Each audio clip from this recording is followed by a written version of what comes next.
അതേസമയം KCD ആസ്ഥാനത്ത് SFIO പരിശോധന നടത്തുകയാണ്. SFIO ഉദ്യോഗസ്ഥർ സ്ഥലത്തെത്തി പരിശോധന നടത്തിക്കൊണ്ടിരിക്കുമ്പോൾ വിവരങ്ങൾ നൽകാൻ ആഷ്ലി ചേരുന്നുണ്ട്. ആഷ്ലി, എന്തൊക്കെ ഈ ഇടപാടുമായി ബന്ധപ്പെട്ട് ഈ സർക്കാരിൻ്റെ പൊതുമേഖലാ സ്ഥാപനമായ KSIDCയോട് രേഖകൾ എന്തൊക്കെ തേടുന്നുണ്ട്? ഏതൊക്കെ ഉദ്യോഗസ്ഥരാണ് ഇപ്പോൾ അന്വേഷണം നടത്തുന്നത്, പരിശോധന നടത്തുന്നത്?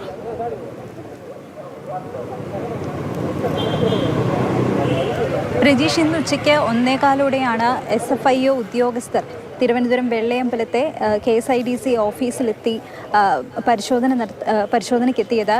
ഇപ്പോൾ 2 മണിക്കൂർ, ഈ പരിശോധന 2 മണിക്കൂർ നീളുകയാണ്. എന്തായാലും ഈ പരിശോധന മണിക്കൂറുകൾ തന്നെ നീളുമെന്നാണ് ഇപ്പോൾ അറിയാൻ സാധിക്കുന്നത്. നമുക്കറിയാം, കഴിഞ്ഞ 2 ദിവസമായി SFIO ഉദ്യോഗസ്ഥർ കൊച്ചിയിലുള്ള ആലുവയിലുള്ള CMRL ഓഫീസിലുണ്ടായിരുന്നു. CMRL പരിശോധന നടത്തി വരികയായിരുന്നു. എന്തായാലും ഇതിൻ്റെ തുടർച്ചയെന്നോണമാണ് ഇപ്പോൾ KSFDCയുടെ ഓഫീസിലെത്തി ഉദ്യോഗസ്ഥർ പരിശോധനയ്ക്കെത്തിയത്. 4 അംഗ സംഘമാണ് ഇവിടെ എത്തിയിരിക്കുന്നത്. അതിൽ തന്നെ ഡെപ്യൂട്ടി ഡയറക്ടറായ അരുൺ പ്രസാദിൻ്റെ നേതൃത്വത്തിലുള്ള സംഘമാണ് ഇപ്പോൾ പരിശോധനകൾ നടത്തി വരുന്നത്. ഈ രാവിലെ തന്നെ ഈ ഉദ്യോഗസ്ഥർ ഇവിടെ എത്തുമെന്നുള്ള വിവരം KSIDCക്ക് അറിയാമായിരുന്നു. അതുകൊണ്ട് തന്നെ ഈ രാവിലെ നമ്മളിവിടെ എത്തുമ്പോൾ തന്നെ ഈ ഓഫീസിൻ്റെ ഗേറ്റ് ഇവിടെ അടച്ച നിലയിലായിരുന്നു. ചങ്ങല ഉപയോഗിച്ച് അകത്തുനിന്ന് പൂട്ടിയ നിലയിലായിരുന്നു. പിന്നീട് 12:30 മാത്രമാണ് ഈ ഗേറ്റ് തുറക്കാൻ അധികൃതർ തയ്യാറായത്.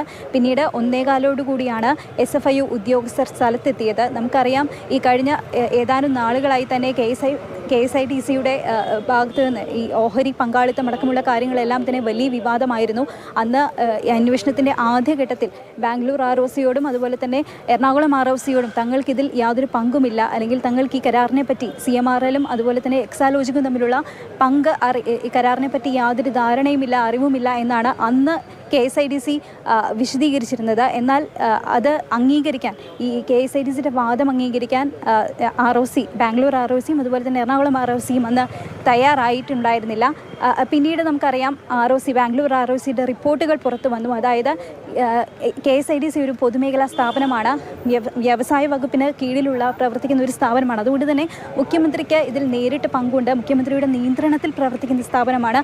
അതുകൊണ്ട് തന്നെ ഈ ഡയറക്ടർ ബോർഡിൽ അല്ലെങ്കിൽ ഈ CMRLിലും പരോക്ഷമായി തന്നെ മുഖ്യമന്ത്രിക്ക് നിയന്ത്രണമുണ്ട് എന്നുള്ള റിപ്പോർട്ടും ഈ ബാംഗ്ലൂർ ROC പുറത്തുവിട്ടിരുന്നു. ഇതിൻ്റെയൊക്കെ ഒരു തുടർച്ചയെന്നോണമാണ് ഇപ്പോൾ SFIO ഉദ്യോഗസ്ഥർ ഇവിടെ എത്തിയിരിക്കുന്നത്. ശരി, അഷ്ലി ജോയിയാണ് വരുന്നത്. വളരെ പ്രധാനപ്പെട്ട പരിശോധനയാണ് ഇപ്പോൾ SFIO നടത്തിയിരിക്കുന്ന ഉദ്യോഗസ്ഥർ KSIDCയുടെ ആസ്ഥാനത്ത് എത്തി രേഖകളൊക്കെ തന്നെ പരിശോധിക്കുന്ന നടപടികളിലേക്ക് കടന്നിരിക്കുകയാണ്.